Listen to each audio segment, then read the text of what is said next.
بسم الله الرحمن الرحيم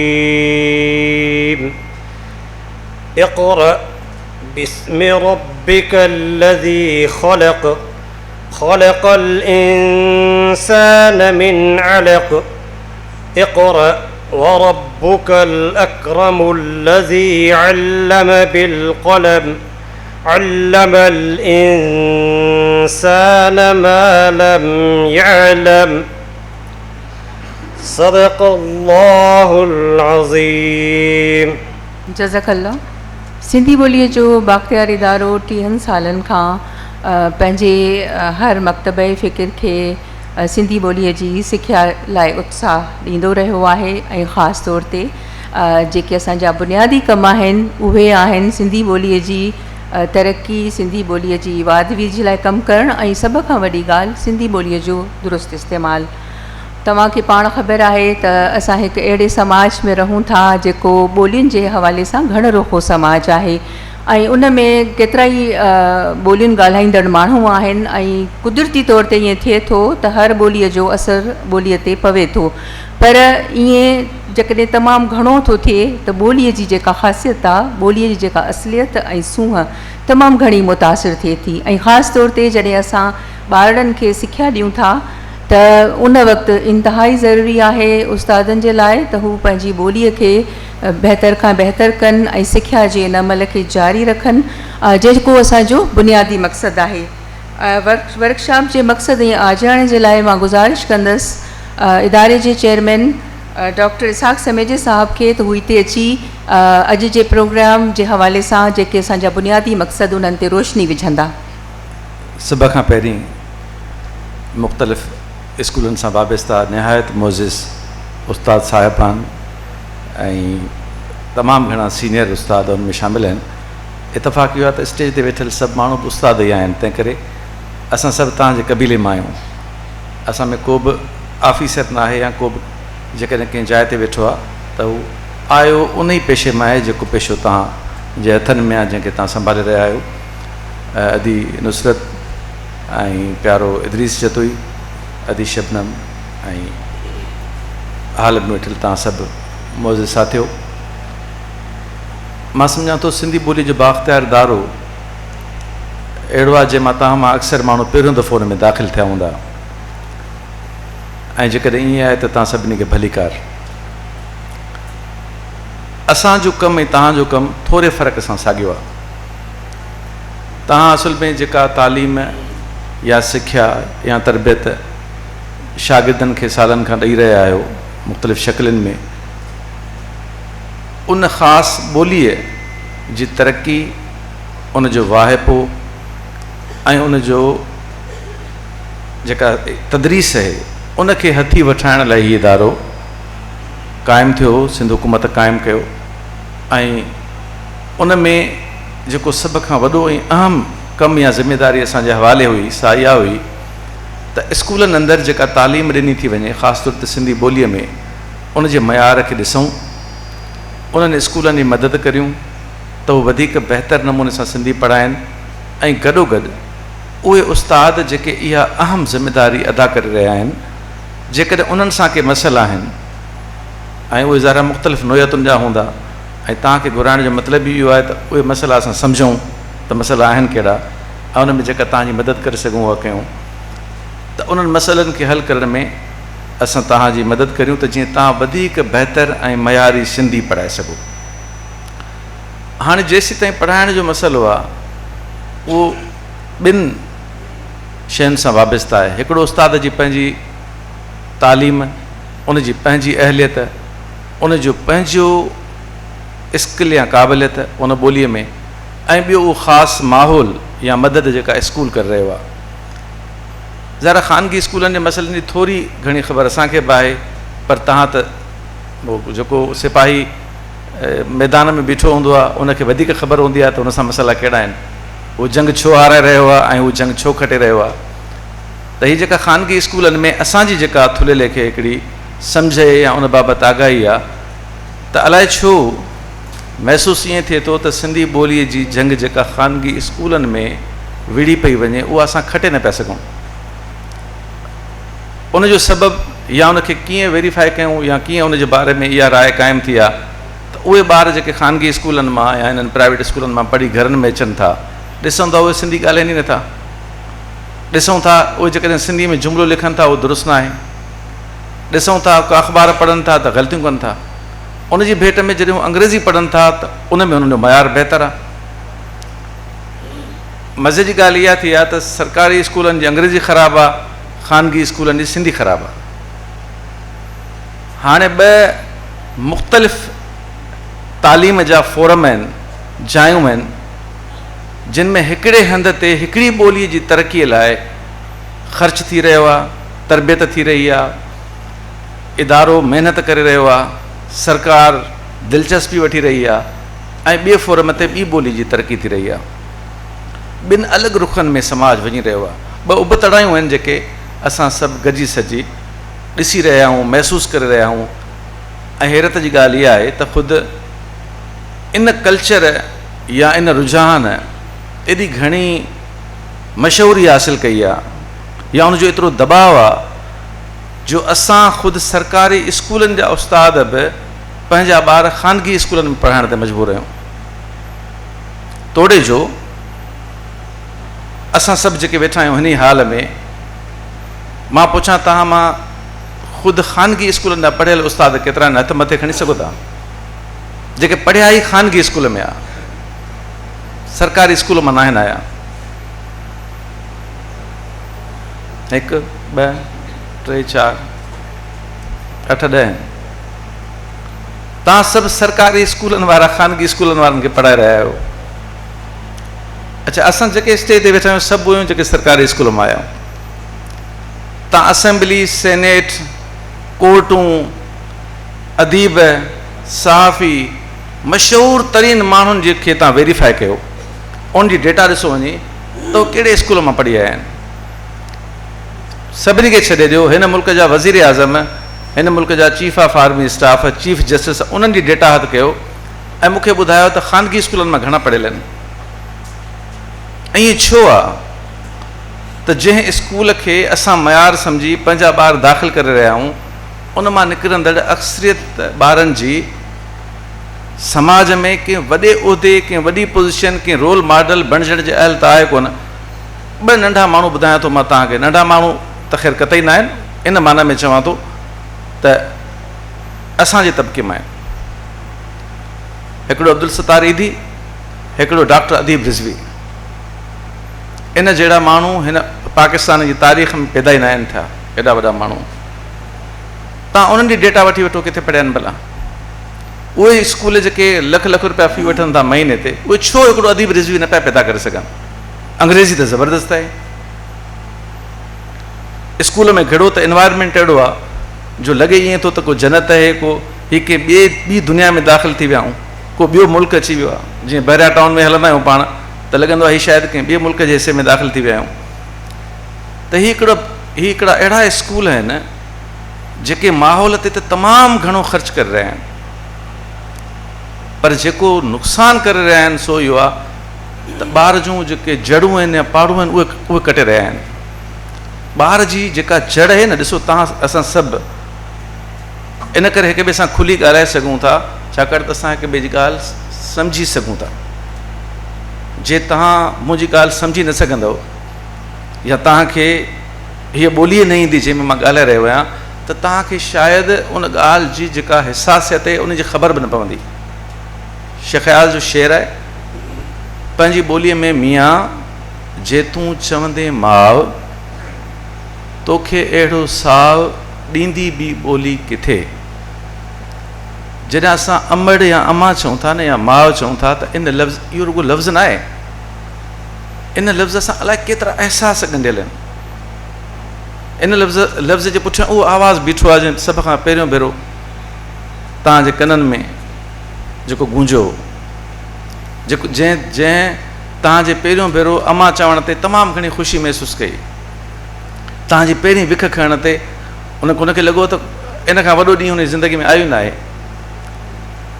त इहे लफ़्ज़ बेसिकली पूरो हिकिड़ो कल्चर, पूरी हिकिड़ी तहज़ीब मां फुटंदा आहिनि। जॾहिं असां उहे लफ़्ज़ या ॿोली छॾियूं था त तव्हां ईअं न सम्झो त अबलाग जो हिकिड़ो ज़रियो तव्हांजी ज़िंदगी मां निकिरी वियो, या ॿ माण्हू हिक ॿिए खे जेको ॻाल्हि ॿुधाईंदा जंहिं ॿोलीअ में उहा ख़तमु थी वई। जेका बि ॿोली हूंदी आहे या ज़बान हूंदी आहे उहा बेसिकली हिकिड़ो पूरो कल्चर खणी ईंदी आहे पाण सां गॾु, पूरी हिकिड़ो नॉलेज जो सिस्टम हूंदो आहे उनजे पुठियां बीठल, उनजो पूरो हेरिटेज हूंदो आहे, विरसो हूंदो आहे उनजे अंदरि। उन में सवें हज़ारे अलामतूं हूंदियूं आहिनि, उनजे पुठियां हिकिड़ियूं लखें सालनि जूं इमेजिनेशन्स जेके आहिनि उहे पियल हूंदियूं आहिनि, उहे तव्हां सभु उछलाए छॾींदा आहियो पुठिते। इहो ई सबबु आहे जॾहिं को माण्हू पंहिंजी ॿोली न ॻाल्हाए सघंदो आहे त हुनजी पंहिंजे ॾाॾे ॾाॾीअ नाने नानीअ सां उहा मोहबत ई पैदा कोन थी सघंदी आहे।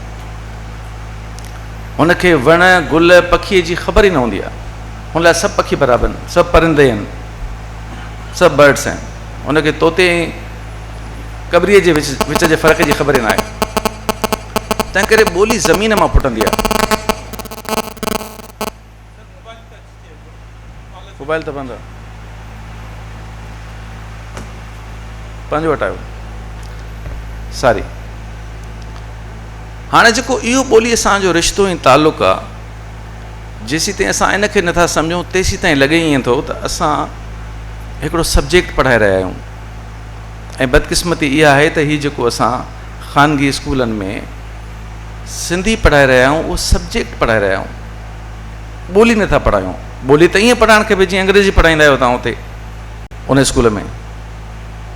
जेकॾहिं सिंधी ॿोली आहे या उर्दू ॿोली आहे त पोइ ईअं पढ़ायो। ईअं छो आहे त तव्हांजे स्कूल मां ईंदड़ ॿारु अंग्रेजी त ज़बरदस्त पियो ॻाल्हाए, ऐं उहा ई ॿोली जेका हू घर में रोज़ु ॿुधे पियो, हुनजी माउ खे अचे थी, हुनजे पीउ खे अचे थी, नाने नानी खे अचे थी, पुफीअ खे अचे थी, मामे खे अचे थी, उहा न पियो पढ़ी सघे।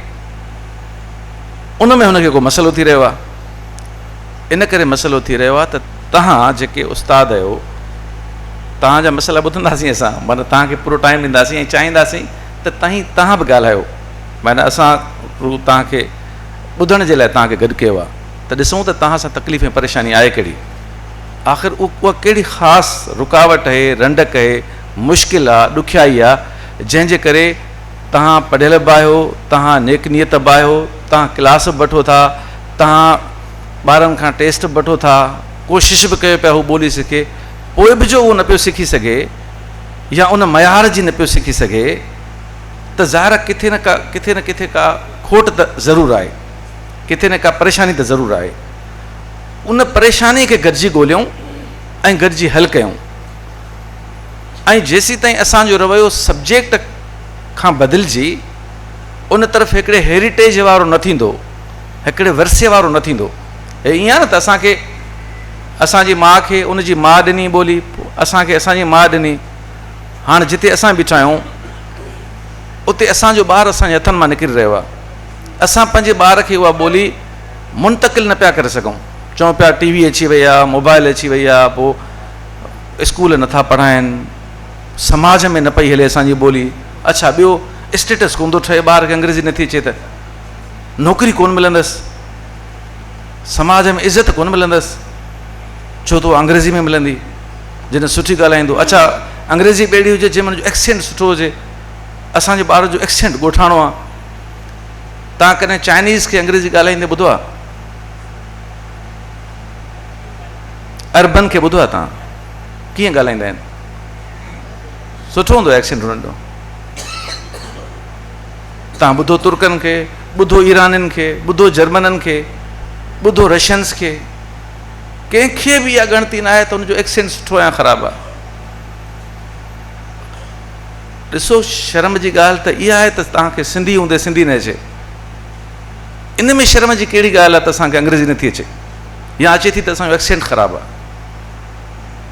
जॾहिं असांजी पंहिंजी ॿोली जो एक्सेंट ख़राबु आहे, ॿोली ई ख़राबु आहे, जुमिलो ई दुरुस्त न पियो ॻाल्हाए सघे ॿारु, त इन में फ़ख़ुर जी ॻाल्हि कहिड़ी थी?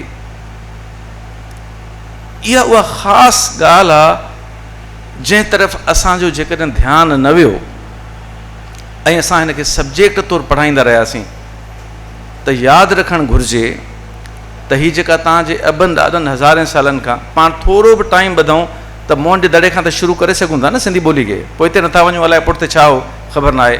बहरहाल मोहन जो दड़ो त असांजे साम्हूं पियो आहे, 5000 साल जी लेगेसी आहे तव्हांजे ॿोली जी। 5000 सालनि खां त तव्हांजा वॾड़ा संभालींदा आया ऐं तव्हां ताईं पहुचाई उन्हनि। जेके जिन ॿोलियुनि जी 300 साल 400 साल उमिरि न आहे, ॿियनि सभिनी खे छॾियो, असांजी जेका क़ौमी ॿोली आहे उर्दू, उनजी उमिरि छा आहे? घणा सौ साल थींदा उनखे। जेकॾहिं उन्हनि ॿोलियुनि खे बचाइण लाइ मुल्क, इदारा, माण्हू एॾा परेशान आहिनि, त तव्हांखे इहा ॻणती छो न आहे त तव्हां जंहिं बाज़ार में गुज़रो था उन मां 90% बोर्ड उर्दू या अंग्रेज़ी में आहिनि। तव्हां जिन महफ़िलुनि में वञो था उते 90% माण्हू तव्हांजी ॿोली ॻाल्हाइनि न पिया। तव्हां जंहिं घर में रहो था उन घर में तेज़ी सां तव्हांजी ॿोली बेदख़ल थी रही आहे। तव्हांजे घर मां, तव्हांजे घर ते नाले जी तख़्ती अंग्रेज़ी में लॻी पई आहे, हालांकि तव्हांजे घर कॾहिं बि को अंग्रेज़ न आया आहियो। तव्हांजी दुकान या होटल जो बोर्ड उर्दू में लिखियो पियो आहे, शाम जो वञो त वेठा सभु सिंधी आहिनि, चांहि पिया पीअनि, बोर्ड सिंधी में न आहे। हीअ उहा सूरत हाल आहे जेका ग़ैर महसूस तरीक़े सां तव्हां माण्हुनि खे तव्हांजी ॿोलीअ खां परे धिके रही आहे। ऐं हैरत जी ॻाल्हि इहा आहे त तव्हांखे उनजो अहसासु ई न आहे त तव्हांजे हथनि मां, तव्हांजी मुठ मां तव्हांजी ॿोली वारीअ वांगुरु होरियां होरियां वही रही आहे। ऐं केतिरो बि असीं सम्झूं त का परवाह कोन्हे, का कुझु कोन्हे, को 5 करोड़ सिंधी आहिनि, हेतिरा इदारा आहिनि, सिंधी लैंग्वेज अथॉरिटी वेठो आहे, पोइ सिंध हुकूमत वेठी आहे। ॿोली त माण्हू बचाईंदा आहिनि, ॿोली त माण्हू ॻाल्हाईंदा, सरकार थोरी ॻाल्हाईंदी। इदारा लुग़त छपींदा, लिसानियात ते किताब छपींदा। मां अॼु वर्कशॉप करे छॾियो, तव्हां अची वियो, हितां तक़रीर मां कंदुसि, 2 ॿियूं ॿुधंदव, हलिया वेंदव, घर वञी बिरयानी खाई पाण सुम्ही पवंदासीं, सुबुह जो वरी पंहिंजे ॿार सां उर्दू ॻाल्हाईंदासीं, त तव्हां कीअं था सम्झो तव्हांजी ॿोली बची वेंदी? तव्हां हाणे गूगल कयो, तव्हांखे ॿुधायां यूनेस्को जी 2019 जी रिपोर्ट आहे, जंहिंमें लिखियलु आहे त हीअ जॾहिं 100 साल पूरा थींदा तॾहिं दुनिया मां 3000 ॿोलियूं मरी वेंदियूं। 3000 ॿोलियूं, टोटल 7000 ॿोलियूं आहिनि जेके दुनिया में ॻाल्हायूं वञनि थियूं, जिन मां 3000 ॿोलियूं मरी वेंदियूं, ख़तमु थी वेंदियूं, हूंदियूं आहिनि, बचंदियूं न। हिन महिल बि दुनिया में एतिरियूं अहिड़ियूं ॿोलियूं मौजूदु आहिनि जिन जा ॻाल्हाईंदड़ के 3 बचा आहिनि, के 4 बचा आहिनि, के 100 बचा आहिनि, के 500 बचा आहिनि। पाकिस्तान में 20 ॿोलियूं अहिड़ियूं आहिनि, 74 ॿोलियूं ॻाल्हायूं वञनि थियूं पाकिस्तान मां, जिन मां 20 ॿोलियूं अहिड़ियूं आहिनि जेके मरी वेंदियूं। त जॾहिं ॿोलियुनि तरफ़ ॻाल्हाईंदड़नि जो रवैयो इहो वञी बचंदो आहे त हू इहो सम्झंदे बि त ही हुननि जी ॿोली केॾी क़ीमती आहे, केॾी अहम आहे, केॾी डिघो उनजे पुठियां उनजो पस मंज़र आहे, ऐं हुनखे परवाह न रहे त हुनजी ॿोली जेकॾहिं न बची त ख़ैरु आहे, त पोइ ॿोलियुनि सां इहो असरु थींदो आहे जेको थुले लेखे असां करे रहिया आहियूं। तंहिं करे मां सम्झां थो त हिकु उस्ताद जी ऐं माउ जी ज़िमेदारी सभ खां वधीक हूंदी आहे। ॿोली बचाईंदा बि आहिनि, ॿोली खे मारींदा बि आहिनि। जंहिं ॾींहुं माउ पंहिंजे ॿार सां पंहिंजी ॿोली में ॻाल्हाइणु शुरू कंदी, पक सम्झो ॿोली खे का परवाह न आहे। ऐं जंहिं ॾींहुं उस्ताद सिंधीअ खे बि अंग्रेज़ी जेतिरो अहम सम्झंदो, उन ॾींहुं बि ॿोली खे का परवाह न हूंदी। पर छाकाणि त उस्ताद ख़ुदि सम्झे पियो त हीउ त मुंहिंजो सब्जेक्ट आहे, पर ॿार खे पढ़ाईंदुसि अंग्रेज़ी, त हुनखे पोइ इहो बि सम्झणु खपे त बहरहाल हू उन पंहिंजे वरसे खे पंहिंजे हथनि सां मारे रहियो आहे, लताड़े रहियो आहे, जेको हुनखे पंहिंजे वॾनि ॾिनो हो। ऐं मां सम्झां थो इन ॻाल्हि में जा हिकिड़ा सबब आहिनि। हिकिड़ो स्कूलनि जो रवैयो, स्कूल जी प्रायोरिटी न आहे, स्कूल जी टेबल ते सिंधी उर्दूअ जो सवाल ई न आहे। थुले लेखे त ईअं थींदो आहे त जंहिंखे को बि सब्जेक्ट न आहे ॾींदा, उनखे चवंदा आहिनि तव्हां वञी सिंधी पढ़ायो। पर जेकॾहिं को लाइक़ु उस्तादु हूंदो आहे जेको हूंदो ई उन सब्जेक्ट जो आहे, त पोइ उनखे बि चवंदा आहिनि ठीकु आहे, मार्कूं ॾेई ॿार खे पास करे छॾियो। कॾहिं वेरीफाई करण जो हुननि सिस्टम ई न ठाहियो आहे त जेकॾहिं सिंधी जा उस्ताद बि रखिया अथऊं, सिंधी जा क्लास बि रखिया अथऊं, त का अहिड़ी टेस्ट वठूं जंहिंमां ख़बर पए त हुनखे सिंधी अचे बि थी। ऐं जेकॾहिं हू वठंदा आहिनि त पोइ अलाए छा चकर आहे, उन टेस्ट जे बावजूदि ॿार जी सिंधी बहितर थी न पई, हुनखे सिंधी पढ़णी न पई अचे। तंहिंजे करे असां 2-3 शयूं शुरू करणु पिया वञूं। हिकिड़ो इहो त असां हिकिड़ा सिंधी लैंग्वेज सेंटर क़ाइमु पिया कयूं कराची, सखर ऐं हैदराबाद में। ऐं उन्हनि जो मतिलबु ऐं मक़सदु आहे तव्हां जेके प्राइवेट स्कूलनि में सिंधी पढ़ायो था उस्ताद, उन्हनि खे 1 महीने जो तरबियती कोर्स करायूं। सिंध हुकूमत जो तालीम खातो ऐं सिंधी लैंग्वेज अथॉरिटी गॾिजी ईंदड़ महीने खां उहे सेंटर जेके आहिनि उहे स्टार्ट करणु पई वञे ऐं उन जे लाइ हुकूमत तव्हांजे स्कूलनि खे पाबंद बणाईंदी त तव्हां उस्तादनि खे उहो उन महीने जो कोर्स लाज़मी कराए, उन महीने जी तव्हांखे हू पघार बि ॾिए, तव्हांखे सहूलियत बि ॾिए त तव्हां उहो कोर्स कयो। जेका मदद असांजे पारां थींदी, ॿियो न त घटि में घटि तव्हां जेको ख़र्चु कंदव को किरायो भाड़ो तव्हांखे उहो बि ॾियूं ऐं तव्हांखे हिकिड़ा सुठा ऐं मयारी उस्ताद मुहैया करे ॾियूं त घटि में घटि एतिरी तव्हांजी मदद थिए या एतिरी तव्हांजी अहलियत बहितर थिए त सिंधी पढ़ाइजे कीअं। अच्छा, ज़ाहिर आहे पढ़ाए तव्हां सिखी विया हूंदो, इहा का ॻाल्हि न आहे त को तव्हांखे न ईंदी हूंदी। मामिलो हीअ आहे इंतिहाई क़ाबिल माण्हुनि खे बि जॾहिं फ़नी तरह पुछंदो त उनजी ख़बर न, बहितरीनु शाइर हूंदा आहिनि, पुछो हिन जो वज़न छा आहे, ख़बर न हूंदी आहे। पुछो इन में काफ़ियो रदीफ़ कहिड़ो आहे, हुन ख़बर न हूंदी आहे। शेर ज़बरदस्त चई वेंदा आहिनि।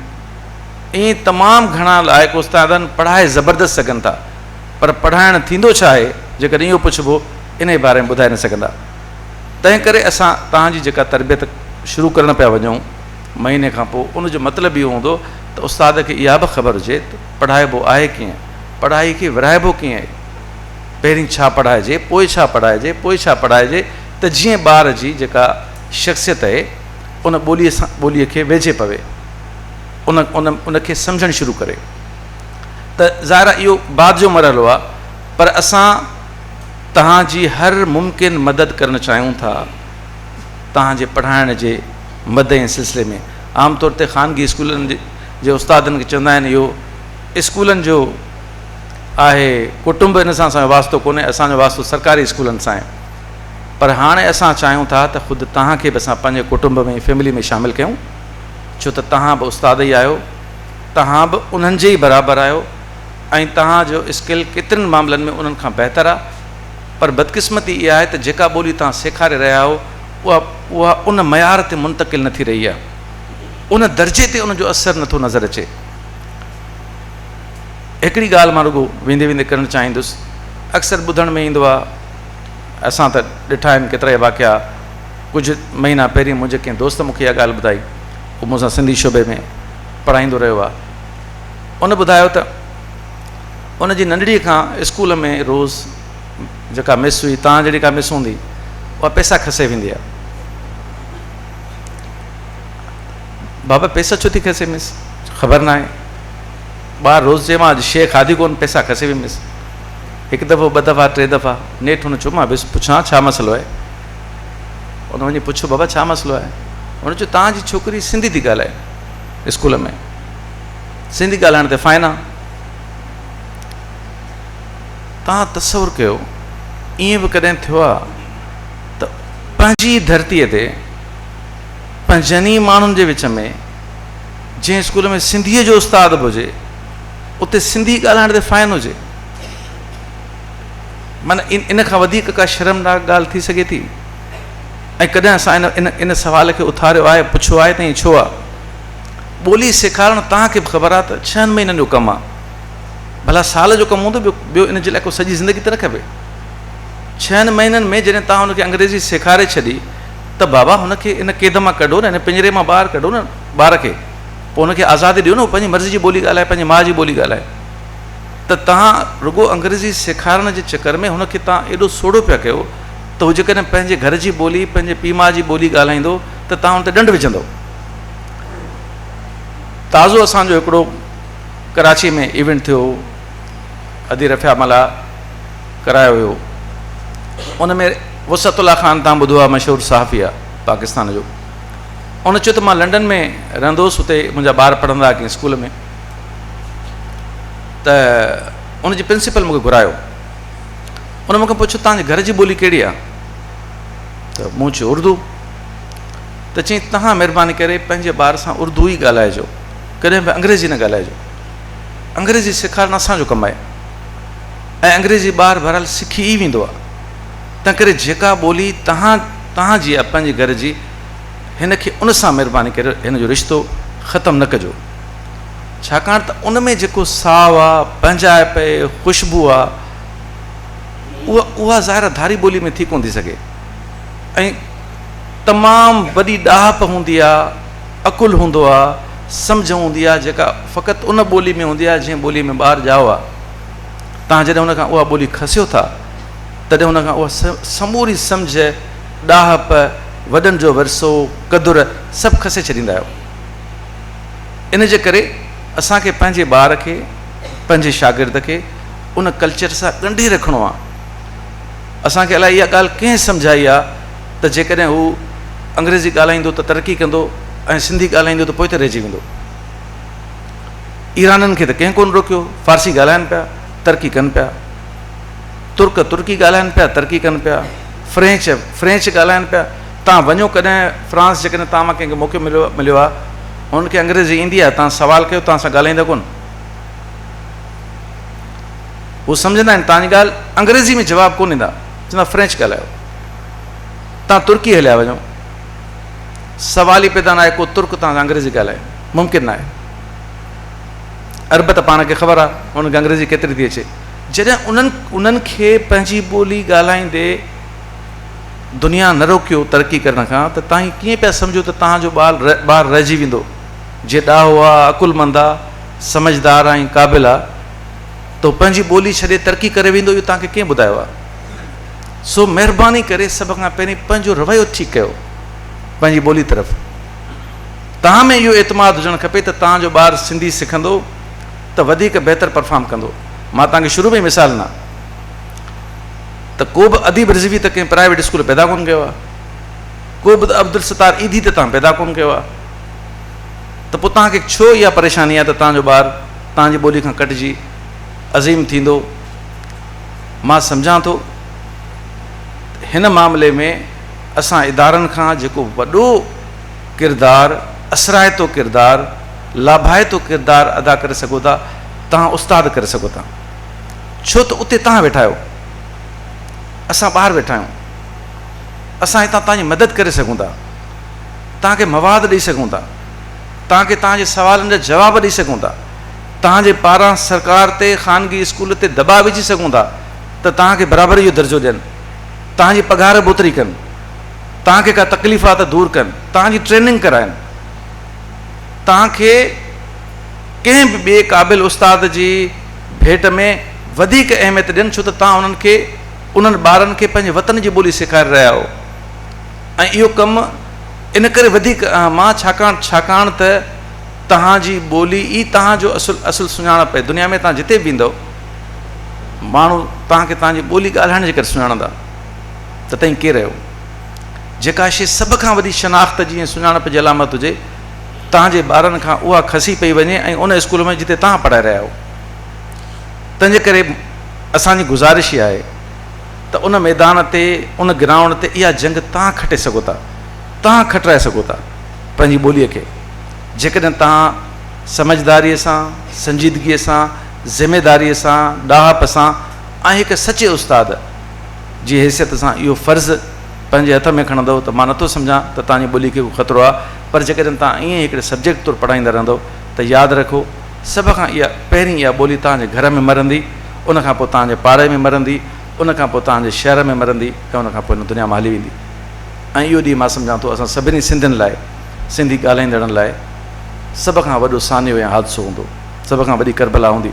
तंहिंजे करे तव्हांखे अॼु हिते घुराइण जो मतिलबु इहो आहे त तव्हां सां तव्हांजी ॿोलीअ जे मसइलनि जे बारे में ॻाल्हाइजे ऐं तव्हांखे ॿुधिजे। आख़िर में असां तव्हांखे मौक़ो ॾींदासीं, तव्हां जेको बि ॻाल्हाइणु चाहे। हिकिड़ो इहो त हुनखे मसइला आहिनि कहिड़ा, हिकिड़ा त मुआशी मसइला आहिनि, उनखे छॾियूं था, ॿिया घर जा मसइला आहिनि, उनखे बि छॾियूं था। स्कूल में पढ़ाइण में तव्हांखे कहिड़ा मसइला आहिनि, जेको बि उन ते ॻाल्हाइणु चाहे उनखे असां फोरम ॾींदासीं। ॿियो इहो त हू असां मां कहिड़ी तवक़ो रखनि था, असीं हुननि जी कहिड़ी मदद कयूं, हुननि खे असां वटां छा खपे। इहो छा आहे? ठीकु आहे, ॾिसूं था हिनखे। त जेको लाॻापियल तव्हांजा आहिनि मसइला उहे ॿुधंदासीं ऐं जेके उनजा तव्हां वटि हल आहिनि उहे बि असांखे ॿुधाईंदव त त उन में तव्हांजी मदद कंदासीं। तव्हांजी तमामु घणी महिरबानी। सची ॻाल्हि त इहा आहे त असां ॿियनि ज़बानुनि जी अहमियत खां इनकार कोन पिया कयूं, अंग्रेज़ी जी अहमियत खां बि इनकार कोन पिया कयूं, छो त उर्दू जेकॾहिं क़ौमी ज़बान आहे त लिखत जी ज़बान वरी अंग्रेज़ी आहे। बहरहाल इहो ॿिटो निज़ाम आहे ऐं उन खां असां कंहिं बि तौर ते जेसिताईं का वाज़े पॉलिसी न जोड़ी वञे। डॉक्टर साहब जे ॻाल्हि जे तसलसल में मां तव्हांखे सिर्फ़ु इहो इहा ॻाल्हि तव्हांजे साम्हूं रखंदसि त ॿोली जा 3 मुहरिक तमामु घणा अहम आहिनि। हुनजो जेको नफ़्सियाती, रूहानी ऐं सक़ाफ़ती। नफ़्सियाती तौर ते ॿोली जेका आहे विरसे में ॿार ताईं मुंतक़िल थिए थी ऐं माउ जे जॾहिं ॿारु पेट में आहे तॾहिं बि उहो माउ जी ॿोली ॿुधे थो ऐं माउ जे जज़्बनि खे महसूसु करे थो। माउ जंहिं ज़बान में सोचे थी, जंहिं ज़बान में हुन सां ॻाल्हाए थी, उहो ॿुधे थो। अहिड़ी रीति जंहिं माउ ॿोली जी इहा अहमियत आहे त ॿार खे शुरूआती दौर में तव्हां जॾहिं पंहिंजी ॿोलीअ में ॼाण ॾींदव, सेखारींदव त हू अॻिते हली हुनजो बुनियादु एतिरो मज़बूत थींदो जो दुनिया जी हर ज़बान सुठे तरीक़े सां सिखी ऐं सम्झी सघंदो। रूहानी हवालो इहो आहे त ॿोली अव्हांखे ज़मीन सां जोड़णु सेखारे थी, उन तालुक़ु जेको ज़मीन जो आहे, ज़मीन जी ख़ुशबू सां। सक़ाफ़ती आहे त जेको ॿारु मूं ॾिठो आहे, प्राइवेट में पढ़ियो आहे, मुंहिंजा ॿार बि पढ़िया आहिनि, पर असां जीअं त उन्हनि ते कुझु उन्हनि खे ॿुधाईंदा रहंदा आहियूं सक़ाफ़त जे बारे में, हर वालदेन ॿारनि खे नथा ॿुधाइनि। जंहिं ॿोली में ॿारु पढ़ंदो सक़ाफ़त बि उहा ई उन जे हवासनि ते, उन जे ज़हन ते तारी थींदी। त सक़ाफ़त जो खां तालुक़ु तोड़ण जो मतिलबु आहे ॿोली खां परे वञणु, छो त ॿोली ऐं सक़ाफ़त गॾु गॾु हलंदा आहिनि। त इहे ॻाल्हियूं तव्हां ज़रूरु पंहिंजे ज़हन में रखो। ॿार जे शुरूआती दौर में तव्हां ॿार खां माउ ॿोली में सिख्या जो हक़ नथा खसे सघो ऐं दुनिया में उहे क़ौमूं तरक़ी करे चुकियूं आहिनि जिन पंहिंजे ॿोली खे अहमियत ॾिनी, पंहिंजे ज़मीन जे रंगनि खे, पंहिंजी सक़ाफ़त खे। हीउ सिलसिलो असां अॻिते वधायूं था ऐं मां ॾिसां पई हिते डॉक्टर साहब तव्हां सां ॻाल्हाइनि पिया, तव्हांजे चहिरे ते रोशनी हुई, तव्हां यकीनी तौर ते ॼाण रखो था, तव्हांजे हथनि में मुख़्तलिफ़ पीढ़ियूं आहिनि जिन जी तव्हां ज़हनी फ़िक्री असरु कयो था। त बहरहाल ख़ुशी जी ॻाल्हि आहे त असां मिली कमु कंदासीं ऐं तव्हां सां इहे सिलसिला जारी रहंदा। हिन वक़्तु मां गुज़ारिश कंदसि तालीमी माहिर प्रोफेसर इदरीस जतोई साहब खे, जेके अॼु अव्हांखे प्रेज़ेंटेशन ॾेई अॼु जे मौज़ू जे बारे में तफ़सील सां ॼाण ॾींदा। इदरीस जतोई साहब। जिहल जे ऊंदाह खे तीली हणो, जिहल जी ऊंदाह खे तीली हणो, इल्म ऐं ॼाण जूं ॾियाटियूं खणो, सभु अवी उस्ताद आहियो सोझरो, सिंध खे ठाहे वठो, ठाहे वठो। असांजे सिंधी लैंग्वेज अथॉरिटी जा चेयरमैन साईं इसाक समेजो साहब, डायरेक्टर प्राइवेट स्कूल्स अदी शबनम, हिन हाल में वेठल सभई भाउरो भेनरो, इसाक साहब बुनियादी ॻाल्हियूं तव्हांजे आॾो पेश करे चुको। बुनियादी तरह सां अॼोको जेको ही सॼो प्रोग्राम आहे उहो तव्हां सां हिकिड़ो ॻाल्हि ॿोल जो सिलसिलो सिंधी लैंग्वेज अथॉरिटी हिकिड़ो शुरू कयो आहे, जंहिंमें ख़ासि तव्हां खां असांजी इहा तवक़ा आहे त तव्हां जूं ख़ासि तौर ते सिंधी ॿोली पढ़ाइण दौरान जेके तव्हांखे मसइला दरपेश अचनि था, उहे तव्हांजे तइलीमी तरीक़े जा हुजनि, तव्हांजे माहौल जा हुजनि, तव्हांजे असेसमेंट जा या जांच जा या जाइज़े जा हुजनि, त उन्हनि मसइलनि ते गुफ़्तगू कजे। सो यकीनन उन ते पोइ ईंदासीं। तइलीम जा जेके बुनियादी जेके थंभा थियनि था मयारी तइलीम जा, क्वालिटी एजुकेशन जा, उन्हनि में ख़ासि तरह करिकुलम आहे, टेक्स्ट बुक आहे, टीचर्स ट्रेनिंग आहे ऐं असेसमेंट आहे। इहा हिकिड़ी ऐं उन सां गॾो गॾु लर्निंग इन्वायरमेंट आहे। इहे कंहिं बि क्वालिटी एजुकेशन जा कहिड़ा मयार मुक़ररु आहिनि। इन सिलसिले में असां ओवरऑल ॾिसंदासीं त त असां वटि ख़ासि तौर ते अॼु असांजो मौज़ू सिंधी ॿोलीअ जी सिख्या आहे ऐं उन जे बारे में बहितरी पैदा करणु आहे।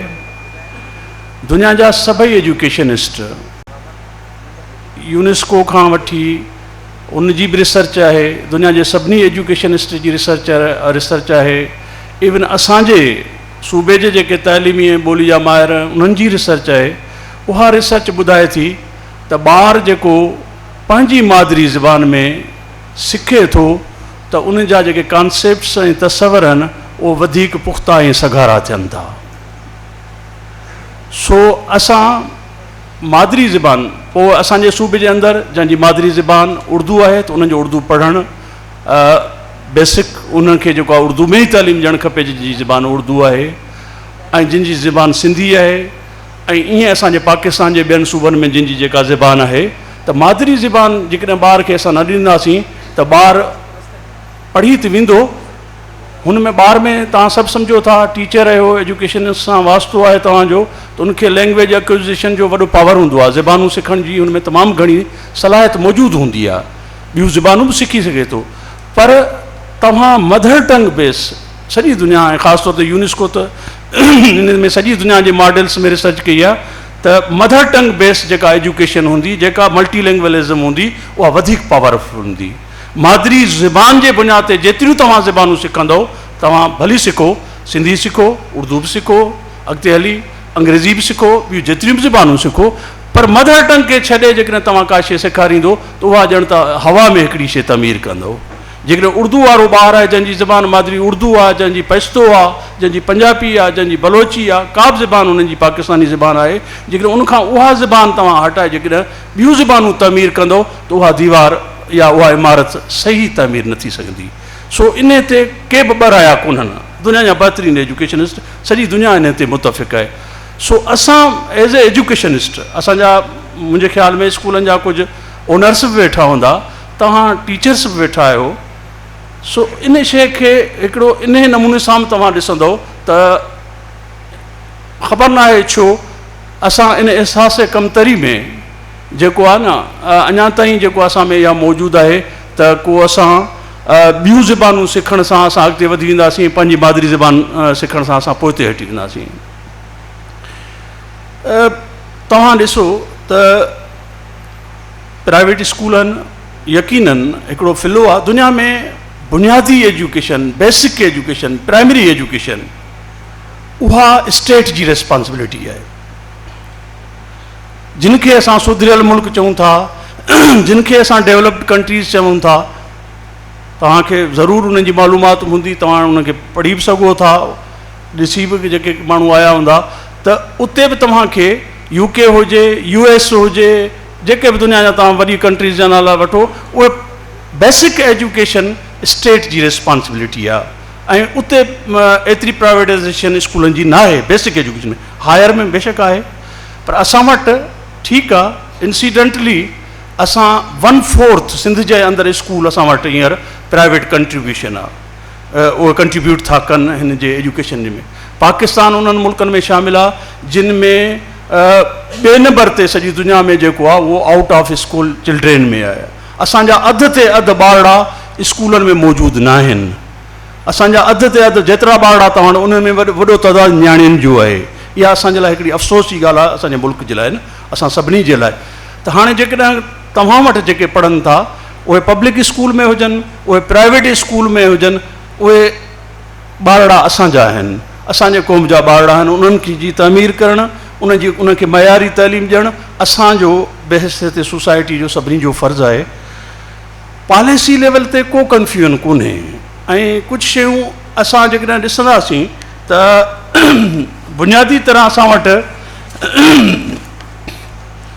कॉन्स्टिट्यूशन पॉलिसी में पहिरियों त कॉन्स्टिट्यूशन अचे थो, ऐं असां वटि जेको कॉन्स्टिट्यूशन 73 कॉन्स्टिट्यूशन आहे, उनजी जेको 251 शिक नंबर 3 आहे, 251 शिक जेका आहे, उन में वाज़े नमूने सां 73 जे आइन में लिखियो पियो आहे त क़ौमी ॿोली जी हैसियत खे क़ाइमु रखंदे, क़ौमी ॿोलीअ जी हैसियत खे क़ाइमु रखंदे का बि सूबाई असेंबली क़ौमी ॿोलीअ सां गॾु सूबाई ॿोलीअ जी सिख्या तरक़ी ऐं इस्तेमाल लाइ क़ानूनी उपाउ वठी सघे थी। त इन में कॉन्स्टिट्यूशन बहितर तौर ते क़ौमी ॿोली जी अहमियत खे क़ाइमु रखंदे ऐं उनजी मञता कंदे पंहिंजे हर हिकु सूबे जी ॿोली खे पंहिंजी तरक़ी ऐं इस्तेमाल लाइ उनखे लेजिस्लेशन करण जो बि हक़ु आहे, उनखे पढ़ाइण जो बि हक़ु आहे, उनखे इस्तेमालु करण जो बि हक़ु आहे। त आइन वाज़े तौर ते असांखे सपोर्ट करे थो। इन जे करे ई सिंध जी असेंबली अॼु न 1972 में उन जेको 5 जुलाई में 1972 में लैंग्वेज प्रमोशन एक्ट जेको सिंधी ॿोली जो जेको एक्ट पास थियो, जंहिंजे नतीजे में हीअ अथॉरिटी बि ठही आहे ऐं सिंधी पढ़ाई बि वञे थी, त उन में बि इहो लिखियलु आहे वाज़े नमूने सां उन एक्ट में आहे त जिन जी मादरी ज़बान सिंधी आहे उहे 1 खां 12 ताईं सिंधी पढ़ंदा ॿार, ऐं जिन जी उर्दू आहे उहे उर्दू 1 खां 12 ताईं पढ़ंदा। उन सां गॾो गॾु सूबे जी ज़बान छाकाणि सिंधी मेन आहे ऐं उर्दू उन सां गॾु आहे, त इन करे 3 दर्जे खां मथें क्लासनि ताईं सिंधी ॿार खे आसान उर्दू पढ़णी पवंदी, सिंधी ॿार खे आसान उर्दू पढ़णी पवंदी, ऐं असांजे उर्दू जिन जी मादरी ज़बान आहे त उन्हनि खे जेको आहे आसान सिंधी पढ़णी पवंदी। त इहो असांजे एक्ट जो प्रोविजन मौजूदु आहे।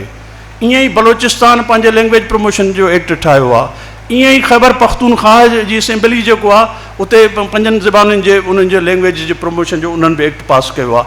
त असांजे असेंबलियुनि जा एक्ट बि मौजूदु आहिनि, कॉन्स्टिट्यूशनल प्रोविजन मौजूदु आहे, उन सां गॾो गॾु एक्ट पास थियल आहिनि। उन सां गॾो गॾु सिंध असेंबली वक़्तु बि वक़्तु रिज़ोल्यूशन पास कंदी रही आहे, ख़ासि तौर ते असांजे ॿोलियुनि जी सिखाइण जे हवाले सां। न रुगो हिते सिंधी लैंग्वेज अथॉरिटी सिंधी ज़बान जी सिख्या लाइ करे थी, मुक़्तदरा क़ौमी ज़बान वरी उर्दू ज़बान जे लाइ बि उहे कमु कनि था। इन करे कराची जे अंदरि या जिते जिते ज़रूरत हूंदी त उर्दू ज़बान लाइ बि सिंध गवर्नमेंट उन्हनि जी सिख्या जे लाइ बि अहिड़े इंतिज़ाम जो जेको आहे मुक़्तदरा क़ौमी ज़बान सां उन्हनि राब्तो कयो आहे। त कॉन्स्टिट्यूशनल प्रोविजन मौजूदु आहे, एक्ट मौजूदु आहिनि, नेशनल एजुकेशन पॉलिसीज़ जेके आहिनि, हींअर जेका करंट नेशनल एजुकेशन पॉलिसी हले थी 2009 जी, उन में तव्हां ॾिसो नेशनल एजुकेशन पॉलिसी आहे जेका कंसेंसस सां सॼे मुल्क में लागू आहे, उन में वाज़े तौर ते लिखियो आहे त 1 क्लास खां मथे तव्हां उन ॿारनि खे क़ौमी ॿोली सां गॾु त कंहिं बि सूबे जी पंहिंजी ज़बान तव्हां पढ़ाए सघो था। का बि उन में जेको आहे नेशनल एजुकेशन पॉलिसी में वाज़े का रिस्ट्रिक्शन कान्हे, उन में प्रोविजन मौजूदु आहे। जॾहिं इन नमूने सां सभु शयूं मौजूदु आहिनि, उनखां सवाइ असां वटि लेजिस्लेशन में सिंध पहिरियों पाकिस्तान जो सूबो आहे जंहिं कंपलसरी एजुकेशन एक्ट पास कयो 13 में, 2 सूबनि पोइ कयो आहे कंपलसरी एजुकेशन एक्ट। त 6 खां 16 साल 5 खां 16 सालनि ताईं ॿारड़ा जेके आहिनि उहे सभु स्कूल में पढ़णु खपनि। उन में तव्हांजे सिंधी लैंग्वेज जे प्रमोशन खे ऐं सिंधी लैंग्वेज जी ॻाल्हि कई वई आहे। असांजो 2003 में ख़ुदि प्राइवेट एजुकेशन जेको एक्ट आहे, अचो हारून साहब, असांजो हारून साहब आहे डायरेक्टर एग्जीक्यूटिव स्टेट आहे ऐं टीचर्स ट्रेनिंग्स जो जेको इंस्टीट्यूट जो एडिशनल डायरेक्टर आहे, उहे बि आहिनि। हारून साहब महिरबानी। त प्राइवेट स्कूल जे एक्ट में 2003 में बि तव्हां ॾिसंदो त उन स्कूल उन में बि वाज़े तरह सां इहा शइ लिखी वई आहे त सिंधी ॿोली जी सिख्या खे ज़रूरु इंश्योर कयो वञे। त हाणे पॉलिसी लेवल ते असांखे किथे बि रिस्ट्रिक्शन नज़र कान थी अचे, कॉन्स्टिट्यूशनल लेवल ते बि कान्हे। हाणे उन जे इम्प्लीमेंटेशन में असां वटि मसइलो थिए थो न, असां किथे इम्प्लीमेंट कयूं था नथा कयूं। उनखां पोइ इन्हनि एक्ट सां रिज़ोल्यूशन ऐं उन खां पोइ जेका शइ अचे थी सूबे जी स्कीम ऑफ स्टडीज़ स्कूल जी आहे जेका, उहा बि तव्हां ॾिसंदो 2018 में जेका प्राइमरी जी आई आहे, 20 जी आहे, 21 जी आहे, उन में बि तव्हां ॾिसंदो त वाज़े नमूने सां उन में स्कीम ऑफ स्टडीज़ में बि तव्हांखे प्रोविजन मौजूदु नज़र ईंदो ऐं मुख़्तलिफ़ लेवल ते सिंधी मदर टंग जे लाइ ऐं आसान सिंधी ॿिन्ही जे लाइ तव्हांखे पीरियड अलोकेट करणा आहिनि। उन में तव्हांजी हिकिड़ी वाज़े नमूने सां स्कीम ऑफ स्टडीज़ में तव्हांखे उहे शयूं नज़र ईंदियूं। ग्रेड 1 ऐं 2 में तव्हांखे 10 पीरियड जेको आहे मदर टंग लाइ छॾणा आहिनि ऐं ग्रेड 3 में तव्हांखे 7 पीरियड छॾणा आहिनि। ईअं सभिनी क्लासनि जी तव्हांजी स्कीम ऑफ स्टडी आहे। ईअं आसान सिंधी जे लाइ 3 पीरियड तव्हांखे हिकिड़े हफ़्ते में ॾियणा आहिनि ऐं इन नमूने सां 6 खां 8 ताईं 9 खां 10 ताईं इवन अर्ली चाइल्डहुड एजुकेशन आहे, मॉन्टेसरी आहे, अर्ली चाइल्ड एजुकेशन आहे या ॿियनि नालनि सां जेके आहिनि, उन्हनि में ॿारनि खे जेको आहे न असांखे इहे शयूं सेखारणियूं आहिनि। हाणे इहा सभु शइ मौजूदु आहे असां वटि। हाणे किथे बि पॉलिसी लेवल ते का बि रुकावट कोन्हे। इम्प्लीमेंटेशन लेवल ते जेके चैलेंज आहिनि उन में असांखे नज़र अचे थो त असां इम्प्लीमेंटेशन लेवल ते किथे किथे गैप आहिनि। उन्हनि गैप्स खे फिल करण जे लाइ जेको सिंध गवर्नमेंट हाणे ही जेको सिलसिलो शुरू कयो आहे, इन में ख़ासि तरह सां इहो आहे त असांखे सिंधी मादरी ज़बान में ऐं आसान सिंधी में ॿिन्ही में कड़ा मसाला आहिनि। असांजो अॼु मौज़ू इहो आहे, वरी उर्दू ते जेको हूंदो त उर्दू ते ॻाल्हायो वेंदो। मादरी ज़बान सिंधी में हाणे थिए छा थो, असांखे जेका ऑब्ज़र्वेशन आहे, असांखे बि एजुकेशन में अलाए केतिरा साल थिया आहिनि, तव्हांखे बि ख़बर हूंदी त के अहिड़ा स्कूल आहिनि जेके प्राइवेट स्कूलनि में बि अहिड़ा सुठा स्कूल आहिनि जेके सिंधी काफ़ी हद ताईं पातर, के अहिड़ा स्कूल आहिनि, मौजूदु आहिनि। पर जनरल परसेप्शन इहा आहे त उन्हनि में हाणे सिंधी ॿार आहे, मादरी ज़बान हुनजी सिंधी आहे, पढ़े आसान सिंधी थो। हाणे इहो न ॾिसो सिंधी जेको करिकुलम ठहे थो मादरी ज़बान लाइ कंपलसरी लाइ, अंग्रेज़ी में जेकॾहिं तव्हां कंपलसरी इंग्लिश हुजे, नेटिव्स जे लाइ हुजे ऐं ES as a second language हुजे, ॿिन्ही खे साॻे हंधि तव्हां न पढ़ाए सघंदो। सिंधी आसान जेका आहे सिंधी ॿार लाइ न आहे। उन में सॼी अप्रोच इहो आहे त असां उर्दू जे बेस ते, जेका असांजी पंहिंजी ज़बान आहे, उन जे बेस ते ॿारनि खे सिंधी ज़बान कीअं सेखारियूं। सॼी अप्रोच उन में तव्हां 3 क्लास खां वठी आसान सिंधी जा किताब खणी ॾिसंदव, उन में सॼी अप्रोच इहा आहे त उर्दू ऐं सिंधी जा कड़ा कामान वर्ड्स आहिनि, उर्दू ऐं सिंधी जा कड़ा कामान आवाज़ आहिनि, उर्दू ऐं सिंधी जा लिखण जा कहिड़ियूं सूरतूं आहिनि, हे सां कीअं असां उर्दू में उहा शइ हे सां लिखूं था, सिंधी में उहे अखर असां कीअं जेको नुक़्तनि सां ऐं भे सां ऐं फे सां ऐं इन्हनि सां लिखूं था। त हाणे उहा सॼी अप्रोच उन किताबनि जी इहा आहे। हाणे जेकॾहिं को स्कूल सिंधी जा ॿार जी मादरी ज़बान आहे उनखे आसान सिंधी पढ़ाए थो त उहो ॿारु सिखी न सघंदो, छाकाणि त हुन वटि सिंधी ॿोली जो जेको सिंधी जंहिंजी मादरी ज़बान आहे त उहो हज़ारे लफ़्ज़ खणी थो अचे, पंहिंजे जॾहिं स्कूल में अचे थो त उनखे पंहिंजे घर मां, पंहिंजे कम्यूनिटी मां, पंहिंजे मार्केट मां हुन वटि वोकेबलरी आहे, उन ते तव्हां बिल्ड था कयो। ऐं उर्दू जेका तव्हां सेखारियो था उहा वरी जेको आसान उर्दू में उन्हनि खे सेखारींदो, त ईअं जेका वोकेबलरी आहे सो सॼो उनजी अप्रोचिस मुख़्तलिफ़ आहिनि। ये जेकॾहिं तव्हां सिंधी में सेखारींदो ऐं उर्दू में सेखारींदो त फ़र्क़ु नज़र ईंदो त ये तो उर्दू में 2 आहिनि, छोटा ऐं बड़ा, पर सिंधी में जेकॾहिं तव्हां ये सेखारे त उहा तव्हां कीअं किताब था पढ़ायो उहो जेको आहे उन्हनि ॿारनि खे जिन जी मादरी ज़बान सिंधी आहे। इहो मुंहिंजे ख़्याल में बहितर न आहे, बहितर न आहे। हिकिड़ो को एजुकेशन जे लिहाज़ सां का सुठे नमूने सां इम्प्लीमेंटेशन न आहे उन शइ जी। इन तरीक़े सां असां कोशिशि कनि था, असांजा खोड़सारनि स्कूलनि में इहा बि ॻाल्हि आहे त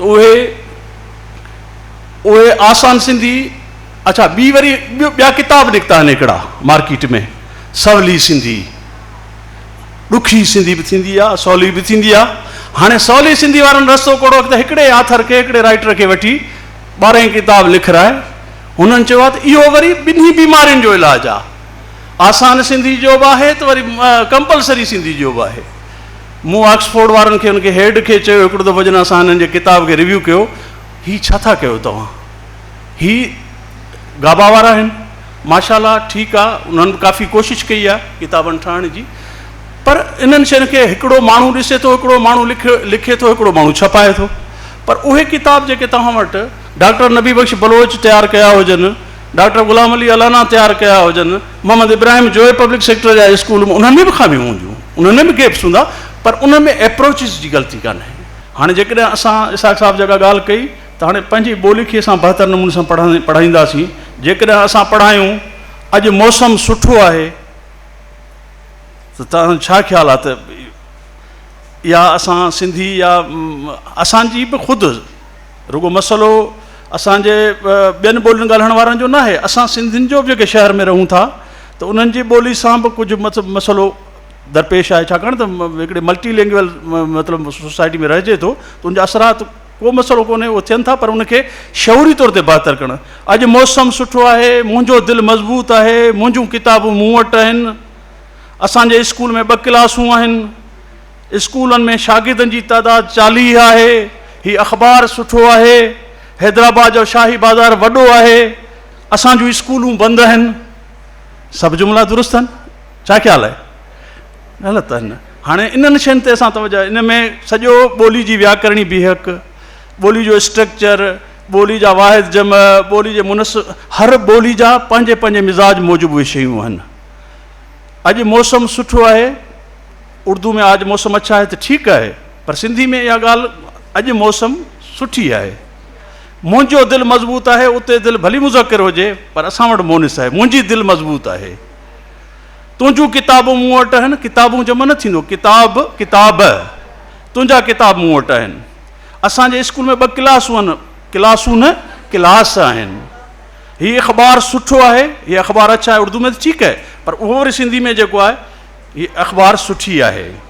हैदराबाद जो शाही बाज़ार वॾो आहे, हैदराबाद जी शाही बाज़ार, हर्फ़ जर जो इस्तेमालु।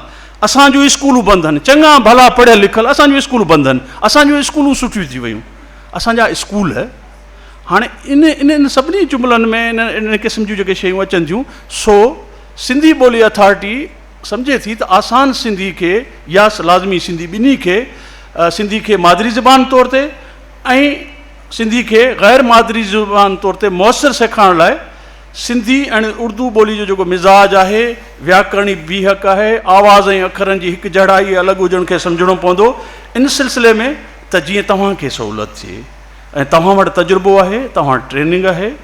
शरीफ़ कमीशन जी जेका एजुकेशन पॉलिसी 59 में आई, उन में हिकिड़ो जुमिलो लिखियलु आहे त उस्ताद खां वधीक को बहितर तइलीमी निज़ाम न आहे। दुनिया जा तइलीमी निज़ाम तमामु घणा आहिनि, एजुकेशन सिस्टम तव्हां केतिरा ॾिसो दुनिया में आहिनि, पर उस्ताद ख़ुदि हिकु बहितर तइलीम निज़ाम आहे। सो तव्हां उस्ताद आहियो ऐं तव्हां उन्हनि स्कूलनि में असांजा बच्चा पढ़ायो था ऐं उन्हनि बच्चनि खे तइलीम ॾियो था, त हालत का सुठी कान्हे, न उर्दू जी सुठी हालत आहे, न सिंधी जी बहितर आहे, अंग्रेज़ी जी बि का बहितर कान्हे।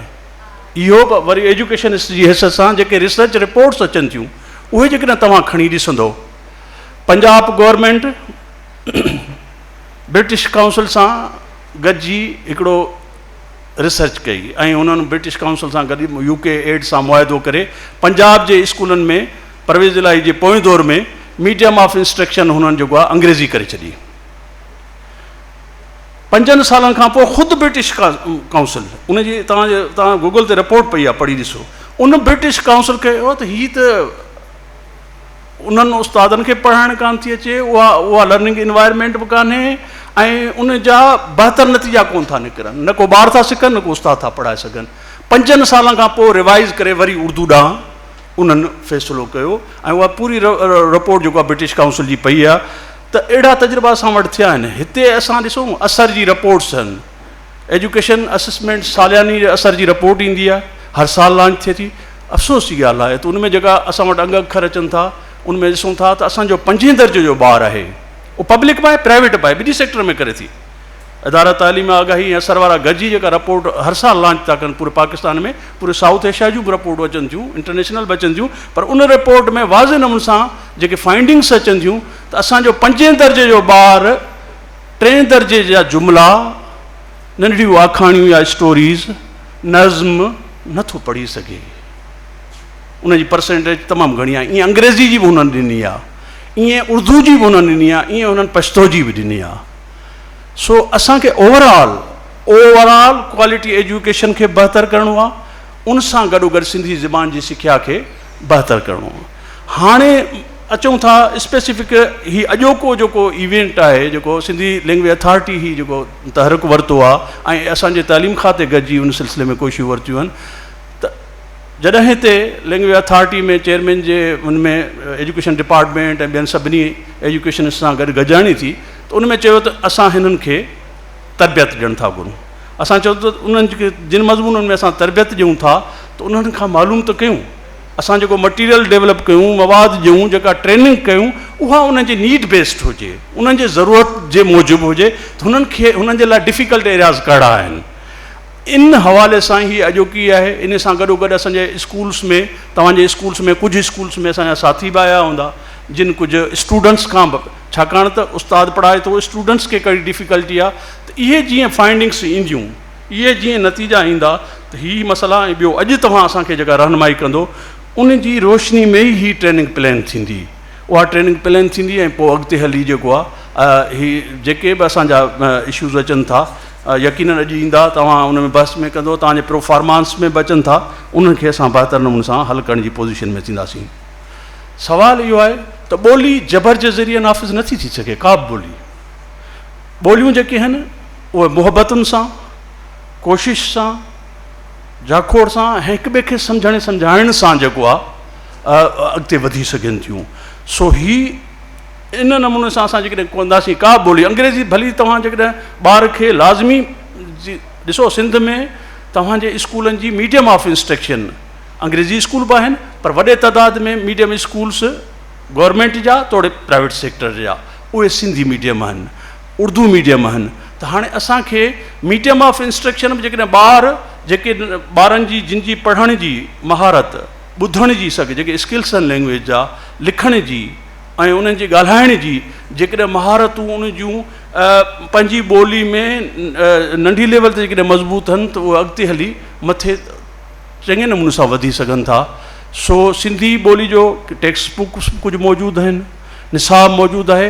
निसाब तव्हां ॾिसंदो त कंहिं बि निसाब खां इंटरनेशनल निसाब खां जेको सिंधी ऐं उर्दू जो निसाब आहे उहो हींअर काफ़ी उन में बहितरी आहे। निसाब में ॾिसो टेक्स्ट बुक अलॻि शइ आहे निसाब अलॻि शइ आहे करिकुलम टेक्स्ट बुक त करिकुलम में तव्हां ॾिसंदो त तव्हांखे उहो कॉम्पिटेंसी बेस जेको निसाब में सॼी दुनिया में शिफ्ट आई आहे इंटरनेशनल त भई पैराडाइम शिफ्ट वॾी आई आहे त उहो स्टूडेंट सेंटर्ड हुजे। ॿार अॼु मर्कज़ आहे अॼु टीचर मर्कज़ नाहे तालीम जो स्टूडेंट्स सेंटर हुजे उन निसाब या उन पढ़ाई में एक्टिव लर्नर हुजे शागिर्द उहो पैसिव न हुजे उन सां गॾोगॾु उहो पार्टिसिपेटरी उनजी अप्रोच हुजे उन सां गॾोगॾु उनजी असेसमेंट फॉर लर्निंग हुजे। उन्हनि खे जेका बि तव्हां जांच वठो जेका बि आज़माइश वठो उहो सिंधी ॿोली में उर्दू ॿोली में जंहिं ॿोली जी वठंदो उन में तव्हांखे फॉर्मेटिव असेसमेंट सॼी दुनिया में हींअर शिफ्टिंग आहे। असां समेटिव कयूं था जेका आख़िरी इम्तिहान जो जेको आहे या मिड टर्म कयूं था पर हींअर सॼी दुनिया क्लासरूम जेका आहे उनखे ट्रांसफॉर्म करण जे में स्ट्रगल में आहे।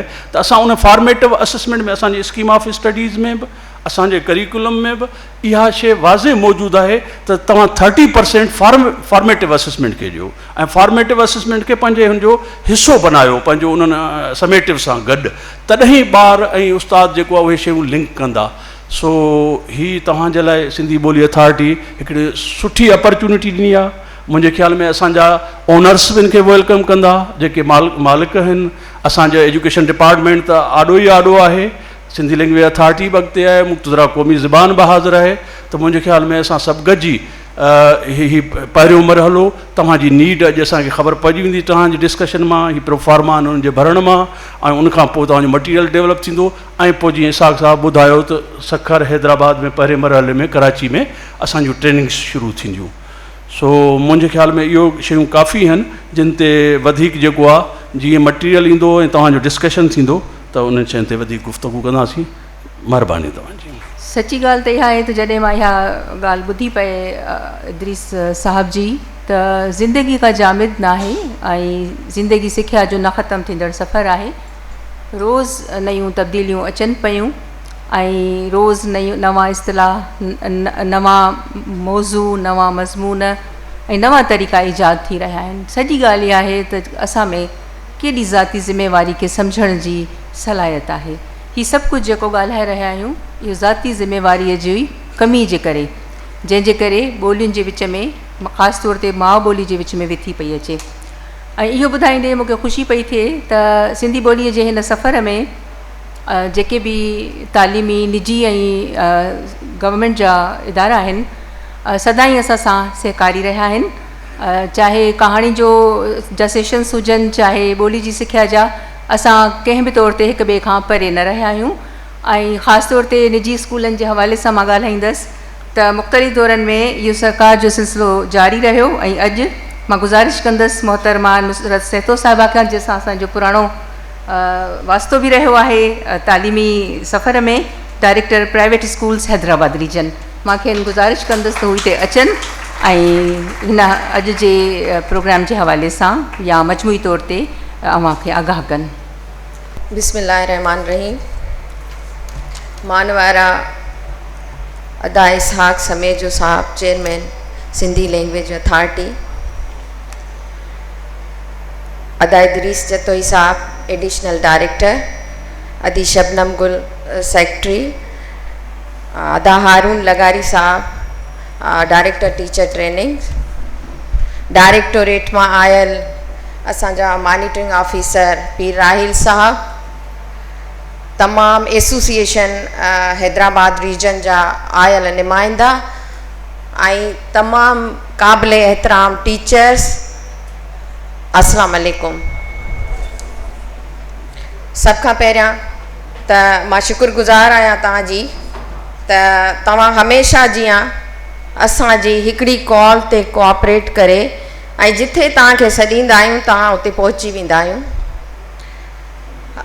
उन सां गॾोगॾु हाणे अदा वारनि एतिरो डिटेल में तव्हांखे सम्झाए चुका आहिनि सिंधी जी अहमियत, अफ़ादियत, सिंधी छो पढ़ाई वञे, छाजे लाइ ज़रूरी आहे, इहो सभु तव्हांखे डिटेल में ॿुधाए चुका आहिनि। ऐं इन करे त जुमे जो ॾींहुं आहे, मां तव्हांजो घणो टाइम बि कोन वठंदसि, सिर्फ़ु एतिरी एश्योरेंस ॾियारण लाइ चवंदसि चेयरमैन साहब खे त असां पहिरियां बि पोइते कोन हटिया आहियूं, असां जूं ॿोलियूं असां पाण मिली बचाईंदासीं, असां जूं ॿोलियूं असां कॾहिं बि जेको आहे सो ख़तमु थियणु कोन ॾींदासीं।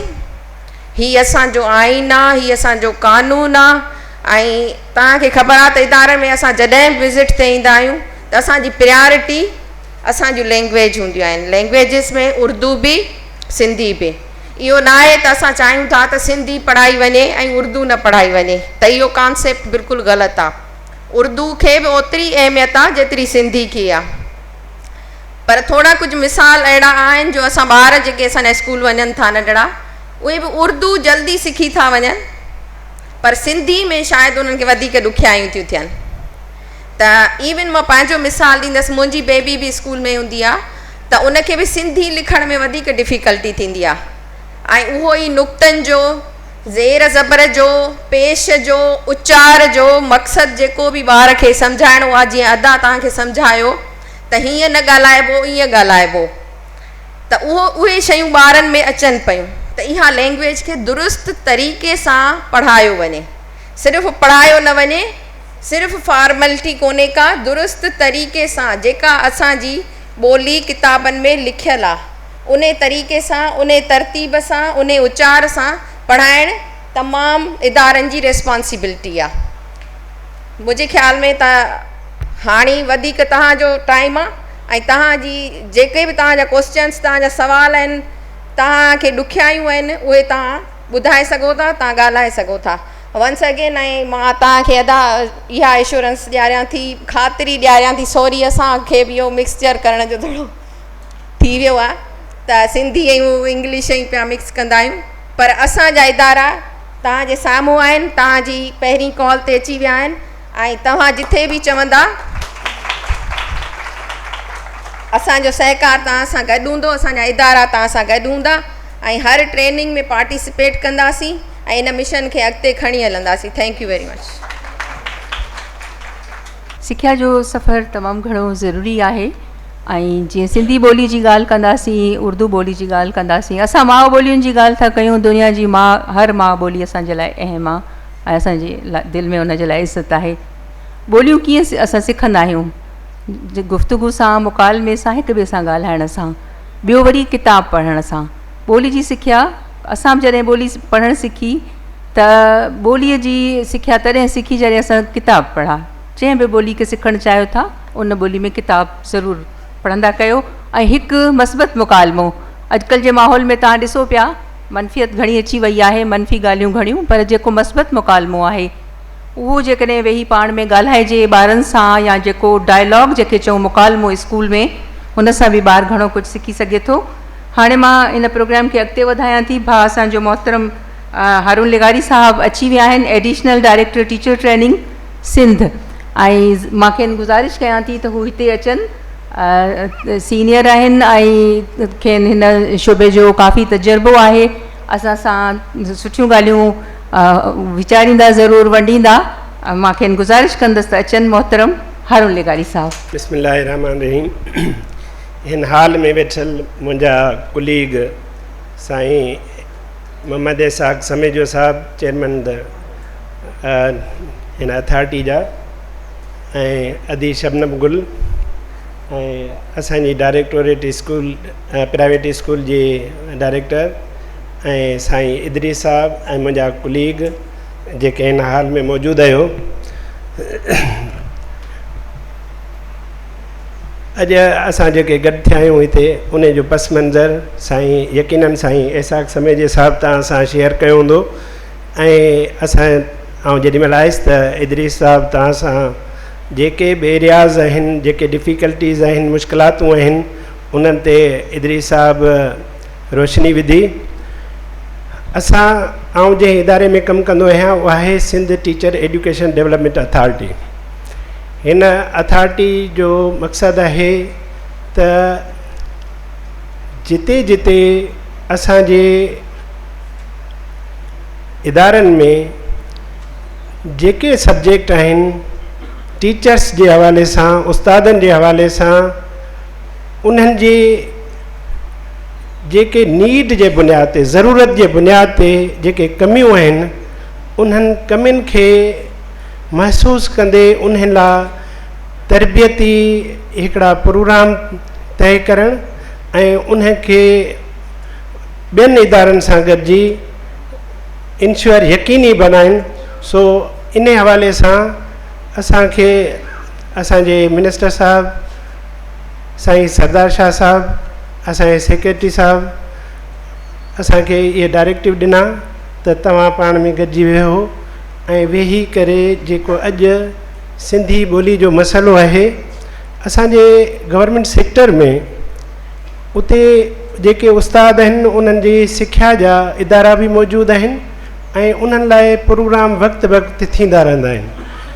पर आउं सम्झां थो ही पहिरियों क़दम आहे जंहिंमें साईं समेजे साहब अॻिभराई कई आहे ऐं इनशाला असां सभई यकीन था ॾियारियूं त मां, मुंहिंजी टीम जेका कराची खां बि आयल आहे ऐं कराची में बि उते बि आहे जेके असांजा इदारा आहिनि उनमें सिंधी जा उस्ताद आहिनि, ऐं जेका हैदराबाद में जेके असांजी जेके सिंधी जा उस्ताद आहिनि ऐं ॿिया जिते जिते असांजा सखर बहरहाल असांजे हर ज़िले में इदारा आहिनि। असां तव्हांखे साईं समेज साहब असां यकीन था ॾियारियूं असां तव्हां सां हल में गॾु हूंदासीं।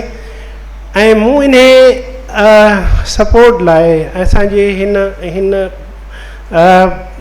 हवाले अॼोके हवाले सां मूं इदरीस साहब खे रिक्वेस्ट कई आहे त पाण सीनियर बि आहिनि ऐं हिन सब्जेक्ट में हिन जो साईं जो उस्ताद खां वठी सब्जेक्ट स्पेशलिस्ट रहिया, पाण उते डिप्टी डायरेक्टर रहिया, एडिशनल डायरेक्टर रहिया, अॼु बि असां सां गॾु आहिनि। ऐं मूं साईं खे चयो आहे त असांजी टीम जे हवाले सां तव्हां लीड कयो ऐं असां तव्हांखे पंहिंजे इदारनि जे हवाले सां सपोर्ट कंदा रहंदासीं।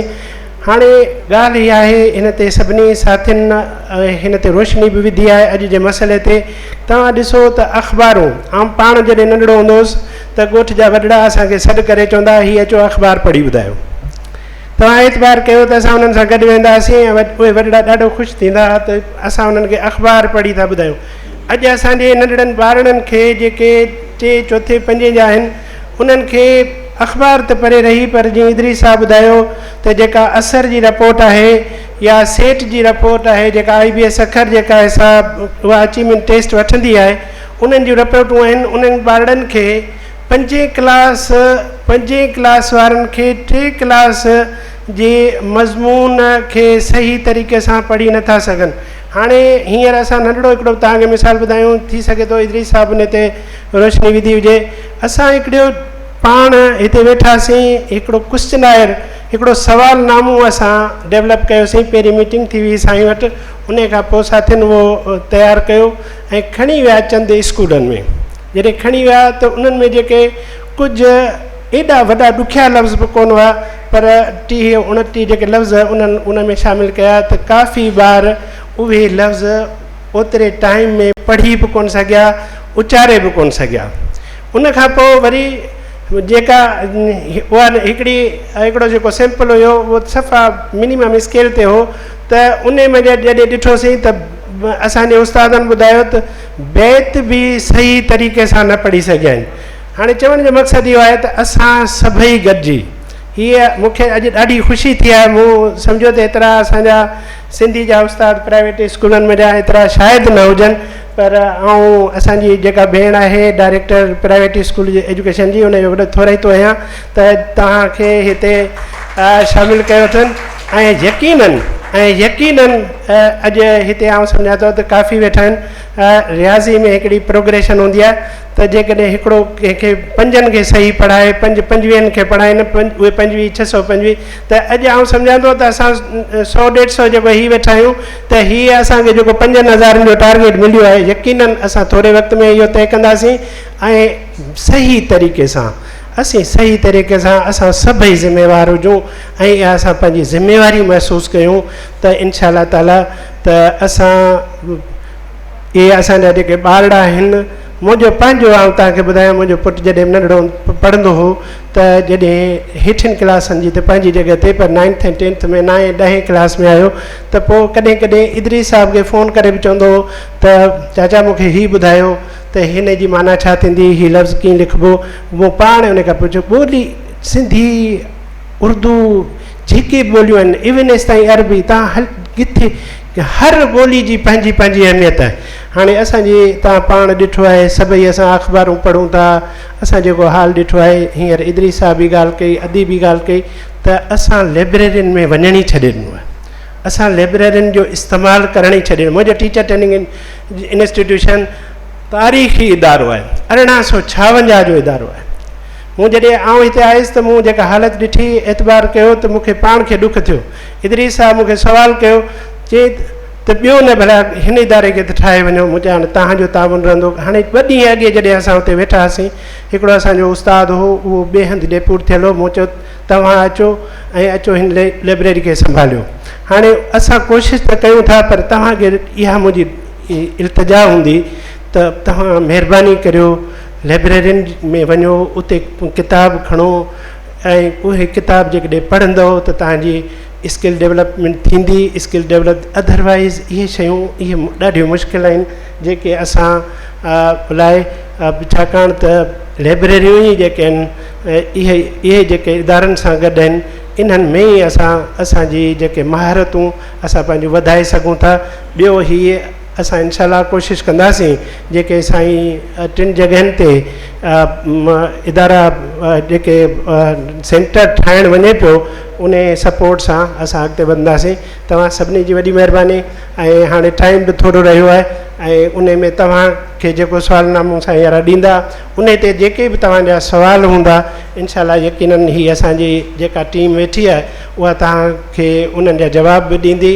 ऐं असां तव्हांजे लाइ साईं समेजा साहिबु सिंध जे हर कुंड कुछ में सपोर्ट लाइ तयारु आहियूं। हीउ जेको तव्हां अहम कमु खयो आहे, इहो आउं सम्झां थो इहो असां सभिनी जी बका जो सुवालु आहे। भले उर्दू ॿोली हुजे, उर्दू पढ़ंदड़ जेके सिंधी उर्दू वारा ॿार जेके सिंधी पढ़नि था उन्हनि लाइ, ऐं असांजा जेके सिंधी वारा आहिनि उहे लाज़मी सिंधी पढ़नि था, उन्हनि जी सपोर्ट करणु असां ते लाज़मी आहे। सो तव्हांजी वॾी महिरबानी। असां तव्हां सां हर हाल में गॾु आहियूं। इनशाला इन सफ़र में असांजो साथ रहंदो। वॾी महिरबानी।